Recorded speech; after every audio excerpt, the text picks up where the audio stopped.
ebiseera ebyo Kiganda yanoonyanga ttutumu Bishop okagattanga Bishop si Bishop anti gambye kati okusinziira ku biri ebyemabega so n'obujulizi bwe wawa ku super wampulira mu super era twali ku super wali bufu era bwekyo bogendo kitwa kubanga ye yayagalanga bibeerewo saawa zino pastor kale gwamuyita pastor naye nze kikiganye okiwulira saawa zino nyambibwako omwoyo omutukuvu okutangaaza abantu byentangaaza ne byempiseemu yes luli nali ne Kiganda gw'oyita pastor ng'anyambako okutangaaza abantu ye byayagala.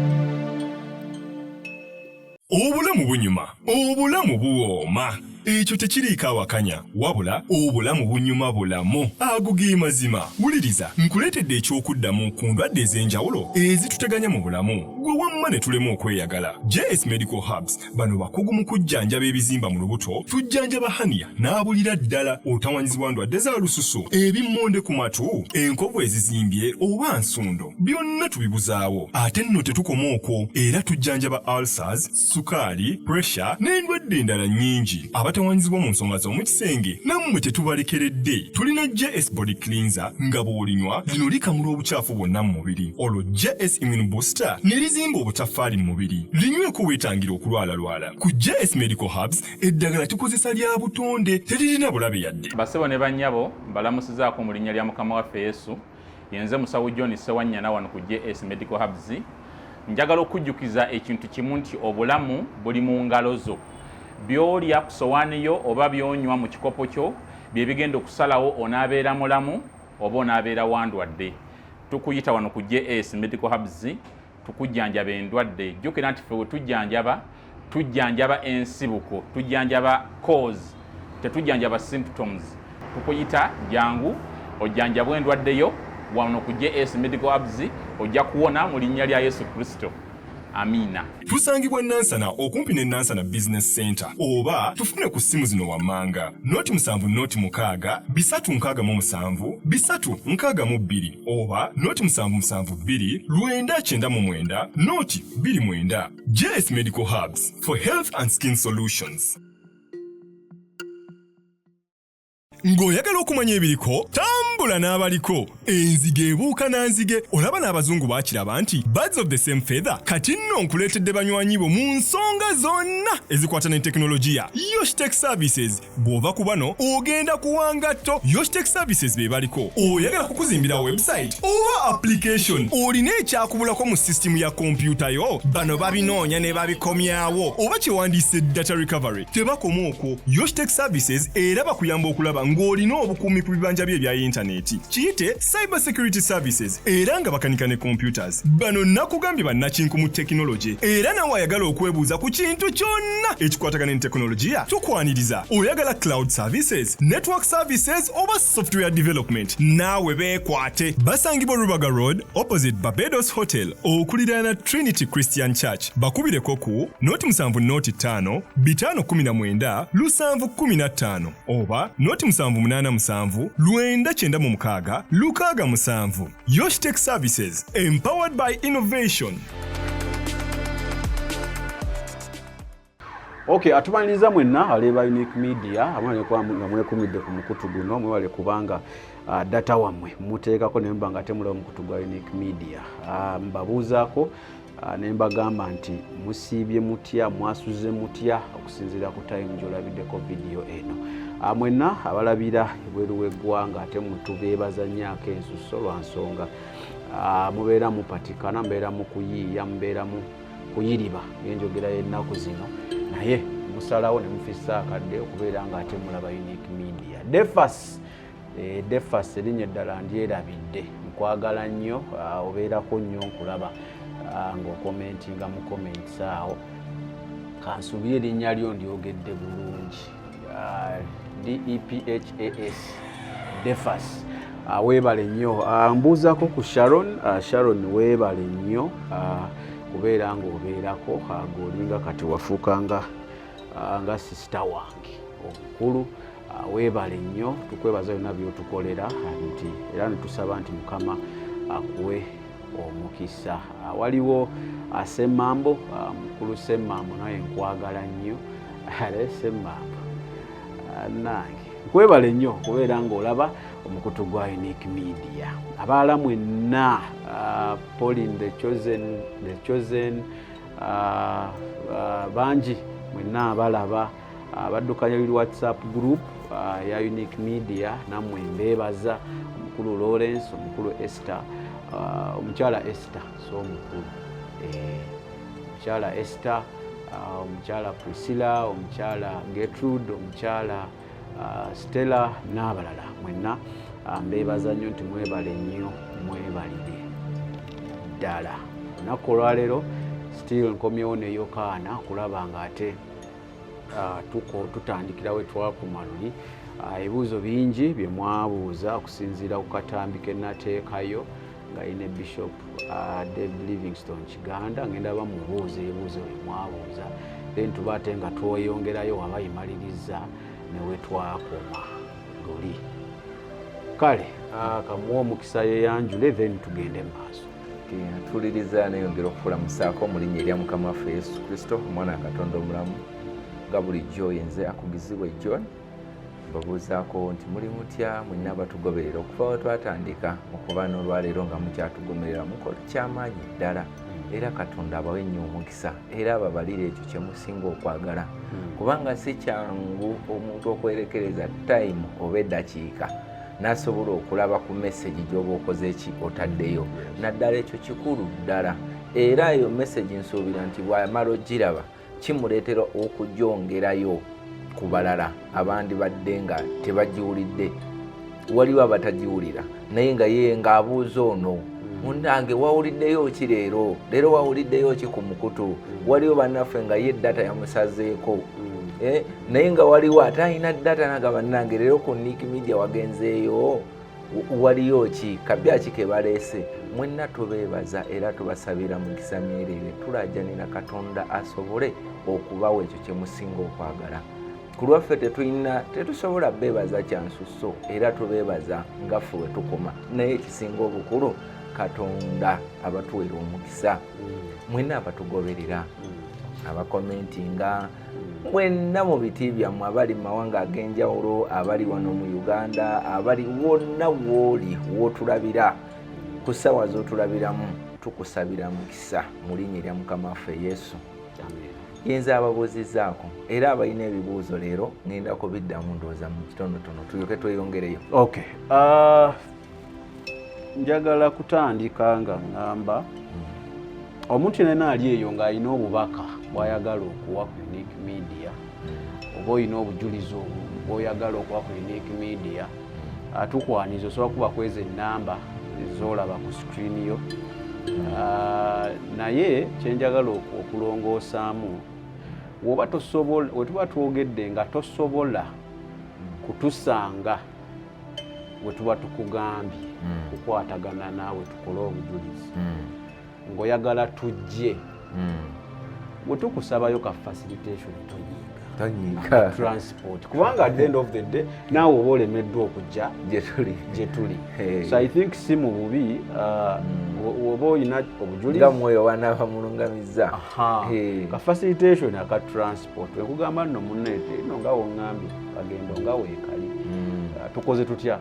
Tonyiga bunyiizi mbwale tuli mu kukola bya Katonda. Kituufu tuli mu kukola bya Katonda, ne Katonda ssebo bwateekawo okubaawo ekyokulya, kubanga okukola ebya Katonda kati olaba kankugereze nti tukozesa amasannyalaze, tukozesa data, tukozesa n'okulya obuli. Exactly. So ne transport agenda okundeeta, sitagenda kundeeta mugambe Mukama akuwa omukisa, tajja kukkiriza andeese. So I think ekyo nkijjeewo.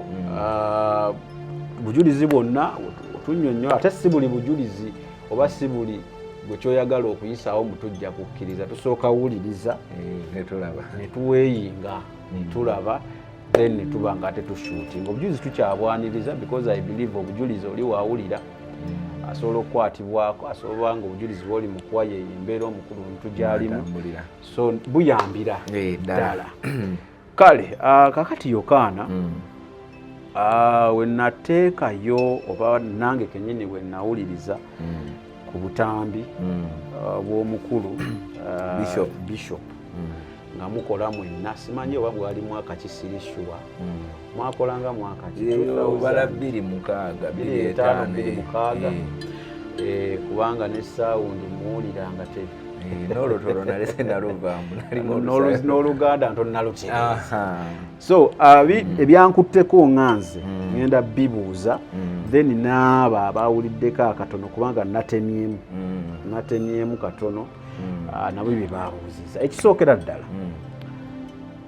Bishop waliwo yakuba essimu n'akubuuza nti wayingira otya mu nnyanja kankyogere bwentyo n'ogamba nti waliwo abaami ab'abasajja abaakutwalanga ne tojjukira feesi zaabwe something like that nga kikontana ne kye watugamba ku Unique Media nti wazaalibwa eri so njagala ottaanye tutandikiraawo kati ku biseera ebyo omwami oyo yakubira essimu ebiseera ekyo kiri kye nakugamba nti nze nali seetegeerera Bishop ye yali ampa ekyokukola ontegedde kubanga ebiseera ebyo twalikodinganga bulikodinzi ye n'atemamu ng'akola ekyo ateekayo ekyo ekimuwaana era bw'owulira mu njogera ye yamalanga kati gwe sooka otunuulira obutambi sooka oddeyooko emabega nga sinnaba kunnyonnyola ekyo nti obujulizi obwo bwali bwange si bwe kiri n'amanya yateekangako akugizibwa siraaji testimony of akugisibwe waliwo siraaji bedawe eriri akugizibwa siraaji n'osuubira wandibaddewo kifaananyi kyani ku kateebu naye waliwo kyani kati Bishop ekitegeeza nti ye yakolanga ekintu nze yankozesanga bukozesa okitegeera ye kye yayagalanga njogere kye yaŋŋambanga okwogera kyovula nti kati saawa zino neetengeredde luli nali seetengeredde luli nali wansi wani wa Bishop kati ate Bishop yabitwala ku media yateekayo kyayagala kikole ki kiwulirwe ekimuyamba ekidifendinga kyaki kyovula nti bw'owuliriza akatambi ako walina we yatuukanga n'abagamba bannanga abaagala okujja okulaba siraaje mumwote buliro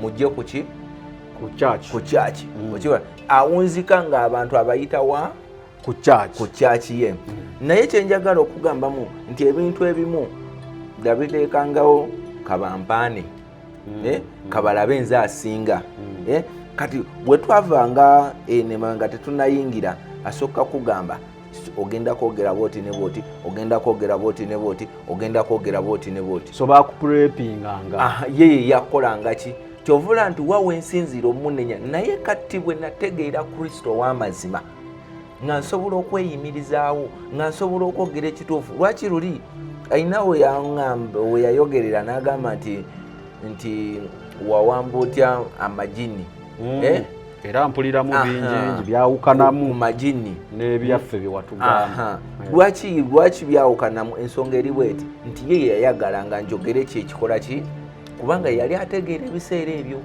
kyovula olinavaayo nenkugamba nti tannavaayo kwenenya ku bintu byeyakola ki bwabeeranga bulimba naye kati awo naawe oba olina okwenenya mwalimbanga mwenna anti kati kyovula nvaayo nenjogera ate bwenjogera nze nenenya kubanga nalokuka nensumuluka mukadde wange okiwulira kyokola nkugamba amakanisa gwe mukadde wange ali mu kkanisa sikugamba vaayo naye ze nkuleetera otegeere ekkanisa gy'olimu kubanga tuli bwe twagezaako okwogera ku makanisa abantu baagambanga ndi bapasita abatuwadde ki sente naye ng'ekitali kituufu saawa zino nze Yokaana njogera ku bintu bisatu ekisooka in fact ebintu bibiri njogera nali musawo musamize wansi mu nnyanja ekyokubiri nenjogera ku busiraamu naye kati ku bujulizi bwange obw'omu nnyanja tebusobola kwawukanako n'ekiganda tolina osobola mwewala kubanga yabulimu yalulimu okiwulira tolina ngeri gyoyinza mwewala sina wenyinza mwewala kujjako nga baagala obuuke luli bwe nayogerako abantu ne bagamba nti oyo wala na musajja wa Katonda kwe kuleeta akatambi kano kulaga nti bye nali njogera buno bwe bujulizi obulaga nti nali naye era we yanyaniriza era twabeerako ffenna kati gwe bw'okimala okipuleyinga biri bye twayogera wali jjukira ye yali ayagala bibeere bwe bityo so sinze si mwoyo wa Mukama so n'obujulizi bwe wawa ku supa wampulira mu supa era twali ku supa wali bufu era bwekyo bogendo kitwa kubanga ye yayagalanga bibeerewo kakati kituufu waliwo neyagambye nti mmwe bulijjo manyi bino byakusaaga kumbe byaddala nga amazoowuliraakatambi naye kuva 2:5 leero tuli 2:24 okitegeera ekitegeeza luli nali muto ye yali antegeerera naye ate yali musumba kitegeeza yalina okukola ekituufu kyalina okukola so si kukola bino saawa zino singa abikola saawa zino byeyakola luli si bye yalina okukola amazima gandivuddeyo olina we yagambira nti ndowooza olaba abasabi mwenna abali eyo nti omusajja omuvubuka agambye nti yawambanga amajini ku miki ku mizigiti n'olwekyo mwe abasabi mukole ki kituufu naye ye yali akola kimuwasa kitiibwa oba kimugjayo kimusitula ettutumu ebiseera ebyo Kiganda yanoonyanga ttutumu Bishop okagattanga Bishop si Bishop anti ngambye kati okusinziira ku biri ebyemabega yali pastor nga yali pastor yali tanafuuka bishop oba oyogera Kiganda gattako pastor yali tanafuuka naye waliyo chance evaayo egyeyavaayo neyenenya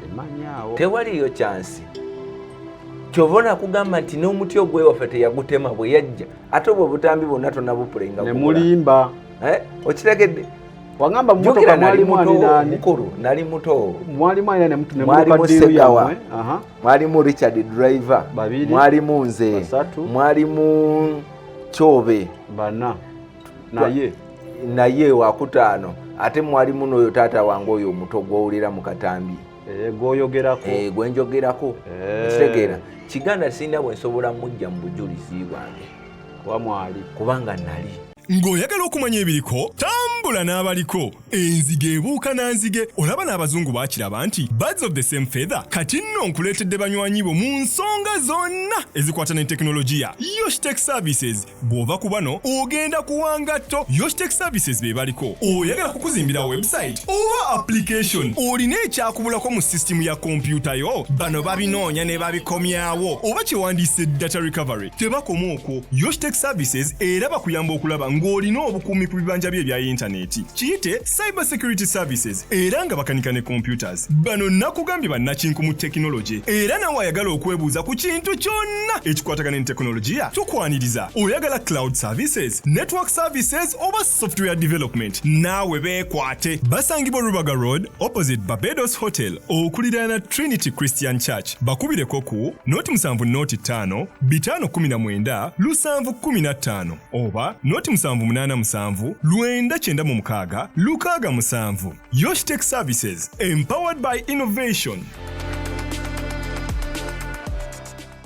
Obulamu bunyuma, obulamu buwooma. Ekyo tekiriiko awakanya wabula obulamu bunyuma bulamu agugi mazima wuliriza nkuleetedde ekyokuddamu ku ndwadde ez'enjawulo ezituteganya mu bulamu gwe wamma ne tulema okweyagala. JS Medical Hubs bano bakugu mu kujjanjaba ebizimba mu lubuto tujjanjaba hania n'abulira ddala otawanyizibwa ndwadde za lususu ebimmonde ku matu enkovu ezizimbye oba nsundo byonna tubibuzaawo ate nno tetukoma okwo era tujjanjaba ulcers sukaali pressure n'endwadde endala nnyingi abatawanyizibwa mu nsonga z'omu kisenge nammwe tetubalekeredde tulina JS Body Cleanser nga bw'olinywa lino likamula obukyafu bwonna mu mubiri olwo JS Immune Booster ne lizimba obutafaali mu mubiri linyweko weetangira okulwalalwala ku JS Medical Hubs eddagala tukozesa lya butonde teririna bulabe yadde. Basebo ne bannyabo mbalamusizaako mu linnya lya Mukama waffe Yesu yenze musawo John Sewanyana wano ku JS Medical Hubs njagala okujjukiza ekintu kimu nti obulamu buli mu ngalo zo byolya ku sowaani yo oba byonywa mu kikopo kyo bye bigenda okusalawo onaabeera mulamu oba onaabeera wandwadde. Tukuyita wano ku JS Medical Hubs tukujjanjaba endwadde jjukira nti ffe we tujjanjaba tujjanjaba ensibuko, tujjanjaba cause, tetujjanjaba symptoms. Tukuyita jangu ojjanjabwe endwaddeyo wano ku JS Medical Hubs, ojja kuwona mu linnya lya Yesu Kristo. Amina. Tusangibwa Nansana okumpi ne Nansana Business Center oba tufune ku simu zino wammanga noti 7 bisatu nkaga mu 7 bisatu nkaga mu 2 oba noti 772 9 noti 29. JS Medical Hubs for health and skin solutions. Okay, kakati ngenda kweteeka mu bigere bya Bishop. Nti Siraajo Ozze kwa wamusanga ku church. Sicho? Gwowulira enzija gye najjamu. Ne kyengezaako gamba wamusanga ku church. Kati Ozze nze Bishop. Kyemmanyi wamuliiramu kaloba wamunnyonnyola obujulizi bwo obutuufu bwenjogera kati ne mulyoka mu bukyusa. Sicho? Ate n'ekirala ndindako mmala ekibuuzo kyange ti woŋŋamba nga noonya tutumu n'amaanyi nojja n'oŋŋamba nze nazaalibwa mu nnyanja naye nkola bino nga ewabitunnyonnyola. Olowooza nze mu ndaba yaye nsaana ali Bishop ekyokugamba nti togamba nti nazaalibwa mu nnyanja naye gamba nti abasajja be bantwala. Ndabanga kino kye yagamba nkimpa tekijjaayo nnyo obujulizi kusinga kyakuzaalibwa mu nnyanja. Kubanga nze nalowooza nzaali naye yazaalibwa mu nnyanja, ekyo kyo tekyandikyuse. Tolowooza nti nga nze wenkirowoozezaako nti omuntu ali eyo alaba naye ayinza okukirowooza n'agamba nedda oyo kaana olimbyemu. Kubanga waba yali anoonya maanyi nze alina yazaalibwa mu nnyanja siso ate mugamba ekyo tokyogera kubanga naye gamba nti bakutwalayo. Ndabanga ositegeddeewo. Omanyi ebintu bibiri byengenda okunyonnyola. Saawa zino nnyonnyola ku bujulizi bwange nnyambibwako omwoyo omutukuvu okulunnyonnyola nga bwe mbunnyonnyola. Nfuna ate luli nayambibwangako Kiganda okutangaaza abantu ye Kiganda kyakola ki kyayagala. Saawa zino pastor kale gwamuyita pastor naye nze kikiganye okiwulira. Saawa zino nyambibwako omwoyo omutukuvu okutangaaza abantu byentangaaza ne byempiseemu. Luli nali ne Kiganda gw'oyita pastor ng'anyambako okutangaaza abantu ye byayagala bikolebwe mu kyakiye. Okitegedde? Kakati byojjukira mu bujulizi obwo ebituufu byali ki? Kuba kyensuubira tebasobola kukyusa bujulizi bwonna. Kati ebituufu byali ki byojjukira bye wakoonako mu bujulizi obwo? Mu bujulizi obwo nakoonako ku kyokuwamba amajini nga byo bituufu. Nakoonako ku kyokuwamba amajini. Era ojjukira luli we nayogerako wano mu bujulizi ne nkugamba nti munnange olaba nti nze nalina obusobozi okukwata okusitula okubeera wano ejjini nga lisala mu bbanga liva mu mbaasa n'ensituka n'endigoba. Okitegeera? Naye wali yalina enjagala gy'ayagalamu nkireetemu nga si kireetamu direct. Omanye ebintu bya media ebiseera ebyo ne media eno yali tennakula. Okitegeera? Nga yina ebintu by'ayagala bigende byalaba ebimu ng'abifuna nga ye personal oba kati kye bayita off of camera. Okitegedde? Namugambanga ebintu byonna ebituufu. Nagamba yogera bwoti ne bwoti. Kyobona nti bwe twabeera mu siro wawulidde mu kwanjula bwagamba nti tulinamu omugenyi omukulu asinga mulimu abantu bangi naye mulimu omukulu omuntu omukulu. Naye bwe mba nze nali muntu omukulu nze gwe yandibadde ateeka katambi ako Kasidi nga kakuluma. Omusajja yakola sente empitirivu. Yakola sente empitirivu mukadde wange. Okitegeera? Naye kati kankubuze ekibuuzo. Kati osuubira nze nga bwe mpulira omusajja oyo okakasa nti asobola bwendaba ina gwasabira oba bwendaba muganda wange avuddeyo kubanga sinza asembyeyo okuva mu nnyanja si bwe kiri kituufu bangi wali bakyavaayo katonda akyasitula abantu bangi naye kati bwendaba muganda wange ali eyo vamu ekyokuva mu nnyanja waliko abantu abalina ebizibu nga bali eyo nga ye alina ekitambo kisula kimwebakako alina ekitambo kisula kimukozesa waliko kugamba ebizibu naye bwe mulaba kati ng'asibidde mu kkanisa ng'eyo nze nayambibwa katonda oba omwoyo wa mukama okundaga ekifo ekituufu n'ensumulukuka nakunyonyola nti Bosco gwe twali naye ku kyaki okwo teyasumuluka saawa zino zimbuyaga ezikunta yafa oyo gwe njogerako Bosco ebintu bye yabireeta emisana ne babyokya wali bwe bamala obyokya n'atasobola kumulabirira oba kumuhandolinga nga taata bw'alina okulabirira omwana kubanga jjukira ffe tujja n'ebizibu byaffe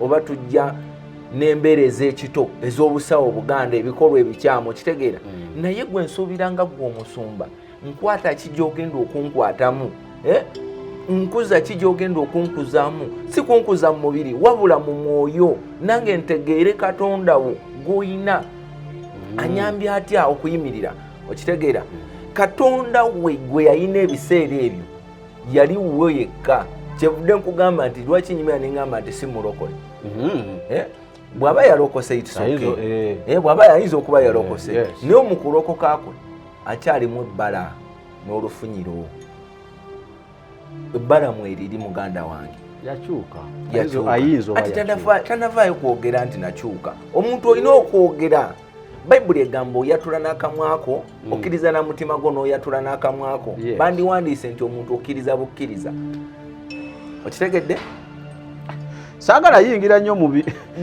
ebyo nange saagala biyingiramu naye nga mu bujulizi bwange tosobola mujjamu ekyo nakitegeera ekyokubiri nti omusajja ono obusumba buno muganda wange bw'okola ekkanisa Mukama akuleetera abantu ab'enjawulo naye Mukama akugamba obakutta otya naye bw'owuliriza akatambi ako Pasita Kiganda yali anenoonyeza bibye okifuna yali yenoonyeza ki Katonda yannyamba buyambi okumpisiza eyo ate nandaga ekifo ekituufu n'okutegeera Katonda kubanga osanga nange nandibadde nze mufu naye okubanga kati nsobola okwogera Katonda ow'amazima Bayibuli egamba musitulaganireko mwekanamweko emigugu gyammwe najja n'emigugu gy'emisambwa okuva emagombe teyansitulirako ate sinakindi ye yadda mu kusunga sinakindi ku migugu giri kwe yayimirira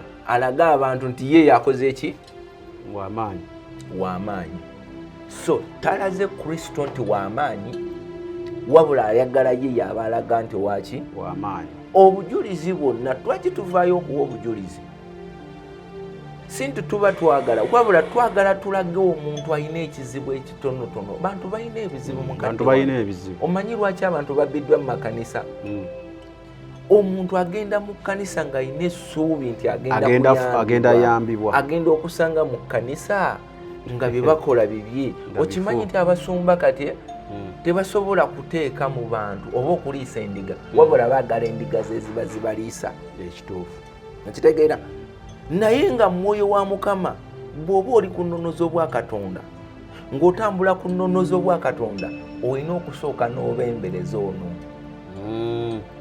Bayibuli ekugamba nti Yesu bwe yazuukiza Laazaalo yamugamba atya mumusumulule mumuwaalye anywe mumuleke agende otuuka ku kyaki nga tebakusumuludde tebakuwadde kulya tebakulese genda wabula bakwagalawo eyo point halwako ina bintu byogera nga twetaaga obigaziyamu ekyo kinene ate kyekikolebwa mu kyaki webale nnyo tebakuwa kulya tebakuwa kunywa tebakusumuludde webale nnyo ate tebakwagala olyawo olwo kijjirawa kijja nakiri nti abasumba abasinga batudde ku birabo by'abantu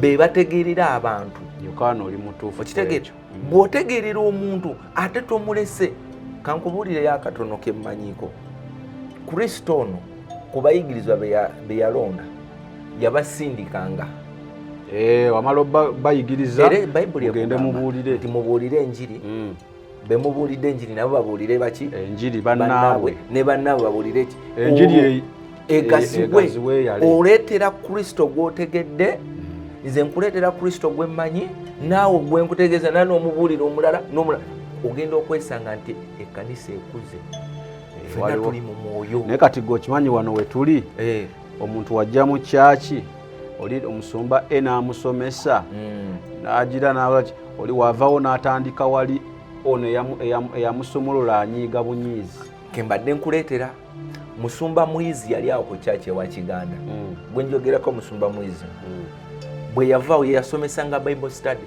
eyo omusajja gwe nakugamba nti musomi wa Bayibuli omutuufu nali muwuliriza kati musumba mwizi Mukama bwamusitula ebbanga lyonna lye yamalawo va ku musumba mwizi nkututte wala nnyo ono omuganda waffe gwe bayitanga Mukutula Njegere ali wano ekabowa awo ne Mukutula Njegere munoonya njagala muleetako Njegere mukwano gwange njagala munoonya muleeta bwe yatandika ekkanisa tebakyakwatagana simanyi oba baddiŋŋana munnange ebyabakulu tokola kinze mmanyi njogera bye nalaba mu kusooka kubanga ebiseera ebyo Mukutula Njegere we yatandikira ekkanisa nze nali nkyali ewa Kiganda wali okyaliyo era olunaku lumu yampitanga nempa obujulizi mu kyaki ye bwali kiro nga bakoze overnight bwe nakomawo pasita Kiganda n'aŋŋamba toddangayo kugenda eyo toddangayo oyo yagenda tetukyakwatagana naye era nkolayira nagendayo omulundi ogwo ne bwomuyita omubu asobola okugamba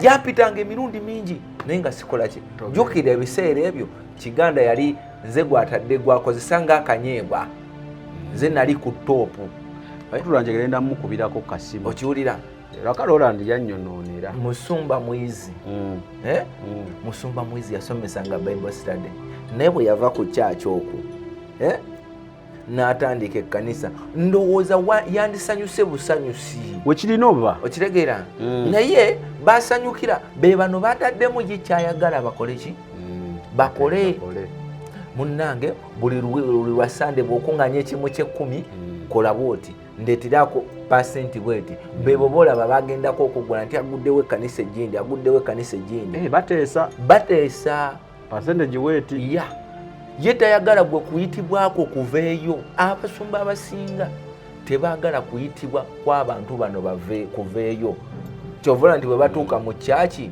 tasobola muwakaganya kumusomera Bayibuli ayagala yabakusomera yabakuyigiriza buli kimu yabakutegeerera naye nga kikyamu Katonda ayagala ffenna tumutegeere mu episode zino ngenda kutambulira nnyo ku bintu bibiri byengendo singa okukola buli we najjukira ekisooka kutumirako ku bantu bange abayimiridde batumireko buli gwe najjukirayo nga musuulayo ekyokubiri ngenda tutambulira nnyo ku bujulizi bwe nawuliddeko mu katambi nga mbireeta n'oŋŋamba kati ekyo kyali kya bulimba baali baŋŋambye ekyogere kino kyo kyali kituufu okirambulule mu katambi ako kennyini nawuliramu ebya Lugabire asima Lugabire yakolebwa mu mupiira gwa tractor ate wabitugambe ebyati sinabbe bagamba lw'ensonga nti kirabika baganda baffe ekyobula nti abaali bawuliddeko obujulizi obwo kati Lugabire najja nayo ne wano ku Lubaga Road kubanga ye Lugabire gye nali nyambala naye Lugabire yalimu eddagala baali bagisaliramuko emisale nga bagiteekamu eddagala kiva ku ki nti nga sambala ngatto nze tali sambala ngatto engatto nzambalidde wano ngobeera mu Lugabire yo nabigere nga buli kintu kyange kyonna kye nabeerangako nakyo nga kirimu ebizimu kati ng'eyo Lugabire yalondebwa jjajjange oyo jjajjange gwe nkugamba yayingira mu nsi ey'omusanvu mwoyo wa Mukama ssaawa zino lwaki kye nkugambye nti nafuna omwoyo omutukuvu anyambako okugaziya ebintu bino abo baganda bange sinza ayagala babitegeere wabula ye okusinziira mwoyo wa Mukama nga bw'ayagala abantu bategeere ebintu bino okitegeera kubanga emyaka egyo gyonna nze samisa ndikulabye ekituufu tewandindabyeko okitegeera naye Katonda yalinayo akasanvu akatavunamira bayani 2:5 nga tuli ku super ewa Kiganda bwe nave wa Kiganda abaaliyo ndowooza abasigala ndowooza yamala n'agamba n'abantu kati oyo nga takomye wanga n'alagawa ekyo tokiinaako bukakafu bwe kiri okusinziira kuba n'abantu abavuddeyo ku kyaki yaabwe ebigambo byaboogerera mukadde wange omuntu bw'otegeera omwoyo wa Mukama akuleetera okugaziwa buli kimu okitegeera okutegeera buli kimu kubanga yamanyi n'okusinga ffe bwe tukoze eki bwe tumanyi jjajja wange oyo wansi mu nnyanja eri gye nkugamba mu nsi ey'okubiri nga ntandika olugendo lwange okuyingira mu nsi zino zonna okuziyitamu ebintu byange byabanga byanjawulo nakugamba nze okufuuka kwange saakeeranga enkya n'enfuuka nali mu mitendera egifuuka omanyi n'okufuuka kuno kulimu emitendera muganda wange olwo nga nkuzaayo nti n'obusawo buno bulimu emitendera ontegedde obusawo bulimu emitendera mulimu ali mu ssabo lino erya wano ku nsi naye nga byasamira bituufu obadde okimanyi ekyo nga byasamira bituufu naye nga yawukanako n'oli agenda wansi mu nnyanja batya nti okwawukanamu enjawukana gye bawukanamu nti oli abeerako amaanyi ag'enjawulo ate ono wa wano ku nsi amala kuyita buyisi amaanyi ago okitegeera agayita buyisi oli teyeetaaga yita onaalina sooka yita ebyo by'owulidde oba ebyogeddwa mu episode eno si birowoozo bya Unique Media nga channel awamu n'abagikulira wabula birowoozo by'abantu ssekinnoomu mu kiti kyabwe.